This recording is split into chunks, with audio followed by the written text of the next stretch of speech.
Guys welcome back to my channel once again. कैसे हैं आप सब यार? उम्मीद करता हूँ सब मजे में होंगे। जैसा कि आप सब जानते हैं, फॉर्मूला रिवीजन सीरीज की कहानी हमारी शुरू है। 5 चैप्टर्स हम लोग देख चुके हैं। 6वां चैप्टर आपके सामने लेके हाजिर हूं मैं। बने रहिएगा इस वीडियो के अंत तक। इस चैप्टर के सारे फॉर्मूले जो है वो आपको रिकॉल कराना ये मेरी जिम्मेदारी है। तो आइए शुरू करते हैं। सरफेस टेंशन, इस चैप्टर में बहुत ज्यादा फॉर्मूलों की गुंजाइश नहीं है, बहुत कम फॉर्मूले हैं, लेकिन इसकी थियोरी जो है ये आपको करनी पड़ेगी अच्छे से। थियरी में क्या याद रखना है, नोट रखिए।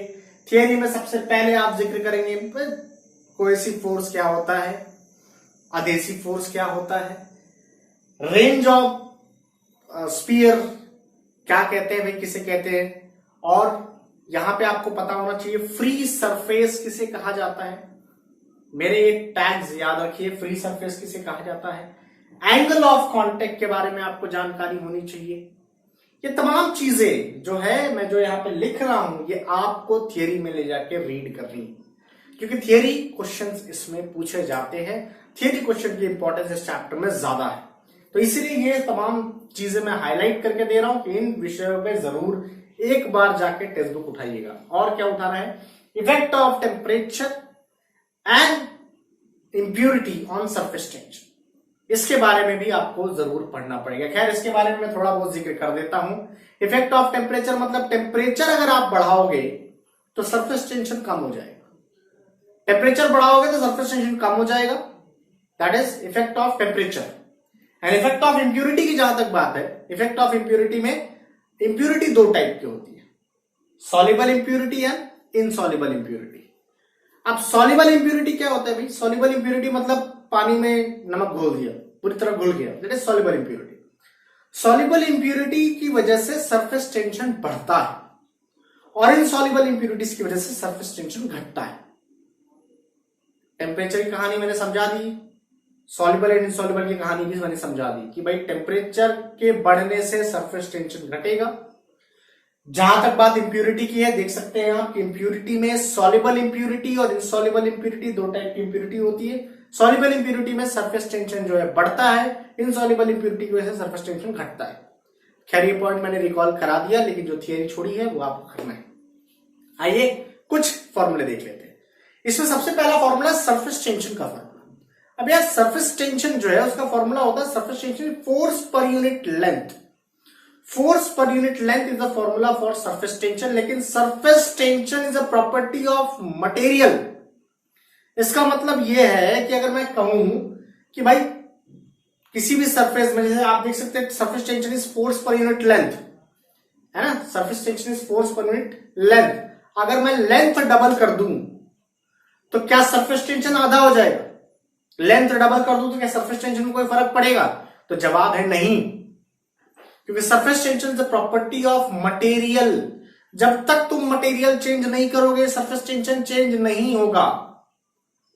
तो फिर सवाल आता है कि फिर लेंथ चेंज करने से चेंज क्या होगा? तो जवाब है लेंथ चेंज करने से फोर्स चेंज हो जाएगा। फोर्स का फॉर्मूला होता है F is equals to T into L। तो when you change the length on a free surface, free surface क्या है पढ़ लीजिएगा।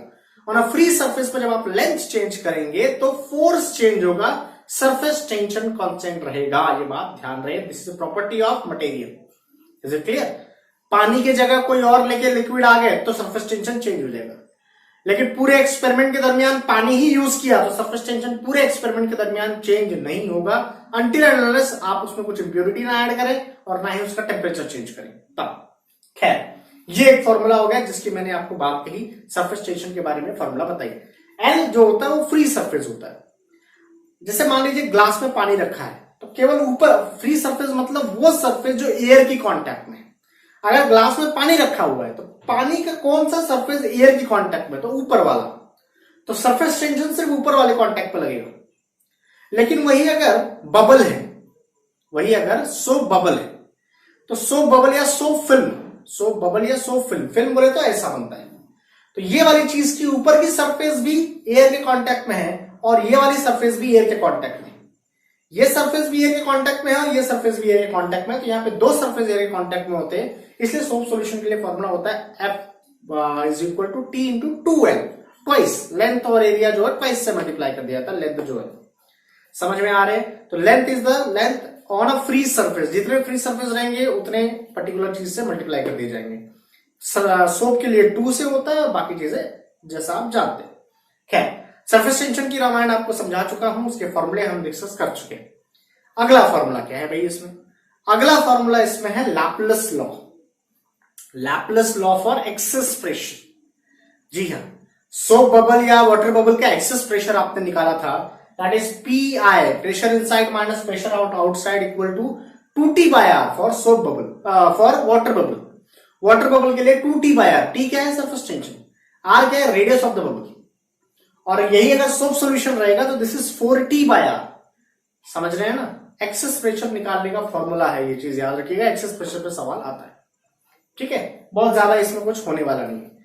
अगला सवाल, अगला जो कंसेप्ट होगा दैट इज वर्क डन। अभी वर्क डन और सरफेस टेंशन में क्या रिलेशन है? तो देयर इज अ फॉर्मूला आपने देखा होगा, that is GW is equal to TDA। मतलब work done, change in work done is equal to surface tension into change in area. Change in work done equal to surface tension into change in area. मतलब surface tension का एक और formula तुम्हारे सामने मिल जाता है, वर्क डन पर यूनिट चेंज इन एरिया। समझ में आ रहा है? वर्क डन पर यूनिट चेंज इन एरिया, ये आपका फॉर्मूला हो जाता है किसके लिए? सरफेस टेंशन का। ये फॉर्मूला भी आपके लिए यूज में आता है, that is change in work done या work done equal to TDA। TDA का मतलब हो गया surface tension into change in area. Change in area निकालना आता है ना, area final minus area initial, that is change in area. ठीक है, this formula is also very important. And the last section of the formula जो इस chapter का है, that is capillary rise. Capillary आप सब जानते हैं, कैपिलरी उस चीज को कहा जाता है जिसका डायमीटर उसके लेंथ के मुकाबले बहुत छोटा है, उसे कैपिलरी कहा जाता है। अब ऐसे कोई कैपिलरी को आपने पानी में डिप कर दिया तो क्या हो जाएगा? उसमें कुछ राइज हो जाता है। देखा होगा आपने, पढ़ा भी होगा कि राइज हो जाता है।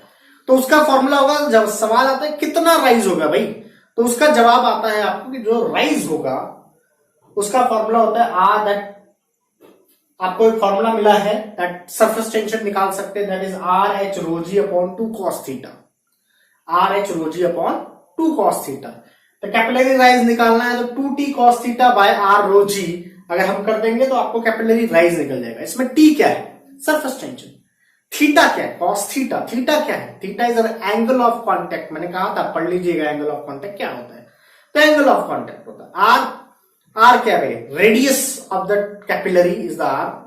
जी आप सब जानते हैं, rho g acceleration due to gravity, rho यानी डेंसिटी। अगर क्लियरली ऑब्जर्व करिए इस फॉर्मूले को तो टी सरफेस टेंशन डिपेंड करता है मटेरियल पे, theta angle of contact depend करता है मटेरियल पे, डेंसिटी डिपेंड करता है मटेरियल पे, ग्रेविटी कांस्टेंट टर्म है। मतलब पूरी कहानी में अगर H किसी से चेंज किया जा सकता है तो वो सिर्फ और सिर्फ R है। उसके अलावा सारे टर्म आप ध्यान दीजिए तो कांस्टेंट है। अगर आपने लिक्विड फिक्स कर दिया कि मुझे पानी के साथ ही एक्सपेरिमेंट करना है, तो अगर लिक्विड फिक्स हो गया तो सरफेस टेंशन फिक्स हो जाएगा, तो उसका रो यानी डेंसिटी फिक्स हो जाएगा, थीटा फिक्स हो जाएगा, क्योंकि theta angle of contact is again a property of material. ध्यान रहे बात, सुन रहे हैं ना मैं क्या कह रहा हूं? समझ में आ रहा है? तोते तो नहीं उड़ रहे जनाब, देख रहे हैं? तो चलिए लाइक कर दीजिए प्लीज। हाँ चलिए आइए, तो कहानी सुनिए, समझिएगा। इस फॉर्मूले में H जो है वो सिर्फ और सिर्फ R पे डिपेंड कर रहा है। तो एक रिलेशन बन जाता है, H is inversely proportional to R, that is HR equal to constant. ये चीज भी आपकी यूजफुल है।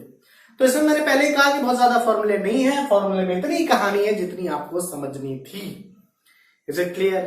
तो मैंने जैसा बताया वैसा इस चैप्टर को प्रिपेयर करके रखिएगा। This chapter is useful for you. Theory थोड़ी मेहनत आपको करनी पड़ेगी, मैंने आपको बता दिया थियरी में क्या क्या ध्यान रखना है। मिलते हैं अगले वीडियो पे, तब तक के लिए सलाम नमस्ते दुआ।